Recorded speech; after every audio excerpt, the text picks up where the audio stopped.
MTV news Kannada ವಾಹಿನಿಗೆ ಸ್ವಾಗತ. ಬೆಳಗಾವಿ ತಹಸೀಲ್ದಾರ್ ಕಚೇರಿಯಲ್ಲಿ ಆತ್ಮಹತ್ಯೆ ಮಾಡಿಕೊಂಡ ನನ್ನ ಪತಿ ರುದ್ರೇಶ್ ಆತ್ಮಹತ್ಯೆಗೆ ವರ್ಗಾವಣೆ ಕಿರುಕುಳ ಕಾರಣ ಎಂದು ಮೃತ ರುದ್ರೇಶ್ ಪತ್ನಿ ಗಿರಿಜಾ ಹೇಳಿದ್ದಾರೆ. ಗುರುವಾರ ಸಂಜೆ ಬೆಳಗಾವಿ ಸದಾಶಿವನಗರದಲ್ಲಿ ಇರುವ ನಿವಾಸಕ್ಕೆ ವಿಧಾನಸಭೆಯ ವಿರೋಧ ಪಕ್ಷದ ಉಪಾಧ್ಯಕ್ಷ ಅರವಿಂದ ಬೆಲ್ಲದ್ ಮುಂದೆ ನೋವು ತೋಡಿಕೊಂಡ ಅವರು, ನಾನು ಅದೇ ಕಚೇರಿಯಲ್ಲಿ ಕೆಲಸ ಮಾಡ್ತೀನಿ, ಇದನ್ನ ಸರಿಪಡಿಸ್ತೀನಿ ಎಂದಿದ್ದೆ, ಆದ್ರೆ ಆತ್ಮಹತ್ಯೆ ಮಾಡಿಕೊಂಡು ಬಿಟ್ಟಿದ್ದಾರೆ ಎಂದಿದ್ದಾರೆ. ನಿಮ್ಮ ಮಾತು ಯಾರು ಕೇಳತ್ತಿಲ್ಲಲ್ಲ, ನಾ ಮಾತಾಡ್ತೀನಿ ತೋರಿ, ಏನಾರ ಮಾಡಕ್ ಬರ್ತದ ಅಂದ್ರು ನಂಗೆ. ಈಗ ಬರ್ಲಿ ನನ್ ಬ್ಯಾಡ್ ಅಂದ್ರ ಮುಂಜಾನೆ ಬಾ ಹೋಗುನು ಡಿ ಸಿ ಆಫೀಸ್ ಬಂದ್ರ ರಾತ್ರಿ ಮತ್ತೇನು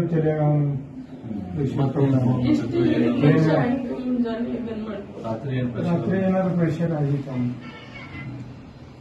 ರಾತ್ರಿ ಮತ್ತೆ ಯಾರಿಗೇನು ಬೆಟ್ಟ ಹಾಕೋದಂತ ಏನ್ ಮಾಡಿದ್ರು. ಮ್ಯಾಲ ಬಂದ್ರಿ ಮತ್ತ ನಾವು ಊಟ ಮಾಡಿ ಮಾಡ್ಕೊಂಡ್ವಿ. ರಾತ್ರಿ ಮನೆಗೆ ಬಂದಿದ್ರು ನಂಗೆ ವಿಡಿಯೋ ಕಾಲ್ ಮಾಡಿದ್ದೆ ರಾತ್ರಿ. ಇಲ್ಲಿ ಬಂದ್ಮೇಲೆ ಕೆಳಗೆ ಹೋಗಿ ಬಂದ್ರಿ ಮತ್ತೆ ಮ್ಯಾಲ ಬಂದ್ರಿ, ಮಕ್ಕೊಂಡ್ರಿ ಬಿಡ್ರಿ, ಮಕ್ಕೊಂಡ್ ನಾನಂತೆ ನಾನು ಮಕ್ಕೊಂಡ್ರಿ, ಯಾರಿಗೋ ಫೋನ್ ಬಂದ್ರು, ಫೋನ್ ಯಾಕೆ ಮಾತಾಡಿದ್ರೆ ಒಂದು ಊಟ ಮಾಡೋದು ಅಲ್ಲೇ ಒಂದು ತಿಂದ್ರಿ, ನನ್ನ ಮಗ ಹಿಂಗ್ ಮಾಡ್ಕೊಂಡ ಗೊತ್ತಾಗಲಿದ್ರಿ. ಈ ಪ್ರೆಷರ್ ಏನೈತಂತ ಹೇಳ್ತಿದ್ದೀರಿ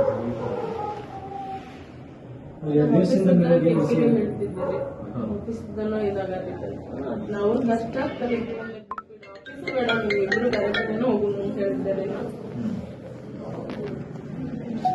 ಅಷ್ಟು ಟೆನ್ಷನ್ ಆದ್ರೆ ಇಲ್ಲಿ ಇರೋದ ಬೇಡ, ನಾವಿಬ್ರು ಬೇರೆ ಕಡೆ ಬೇರೆ ತಾಲೂಕರೆ ಹೋಗುನು ಅಂತ.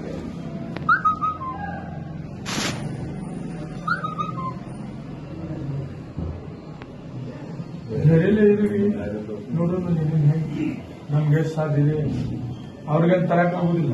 ಆದ್ರೆ ನನ್ನ ಮಗ ನನಗೆ ಎಲ್ಲಿ ಸಿಗ್ಬೇಕ್ರಿ? ನಾ ಬಂಗಾರ ಅಂತ ಆ ಮಗನ ಕಳ್ಕೊ ಕೂತಿದ್ರಿ ಸಾಹೇಬ್ರ. 35 ಮೊದಲು ಎಲ್ಲ ಹೇಳ್ತಾರೆ ಬೆಸ್ಟ್ ಕೆಲಸ ಮಾಡ, ಯಾವುದೋ ಅಪೇಕ್ಷೆ ಹೇಳಿದ್ರೆ ನಿಮ್ಮ ಹತ್ರ ಏನೇನು ತೊಂದರೆ ನನ್ನ ಮಗ ಏನು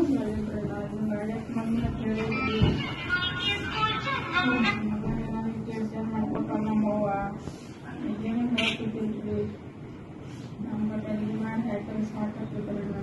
ಮುಂಜಾನೆ ಹೋಗ್ಬೇಕಾದ್ರೆ ಏನು ಯಾರಿಗೂ ಏನು ಹೇಳುದು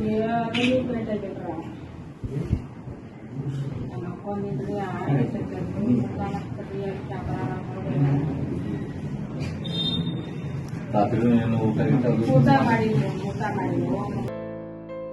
ತಾಜಾ ಸುದ್ದಿಗಾಗಿ ಎಂಟಿವಿ ನ್ಯೂಸ್ 24x7ಗೆ ಸಬ್ಸ್ಕ್ರೈಬ್ ಮಾಡಿ ಮತ್ತು ಬೆಲ್ ಐಕಾನ್ ಅನ್ನು ಒತ್ತಿ. ತಪ್ಪದೇ ಲಿಂಕ್ ಶೇರ್ ಮಾಡಿ.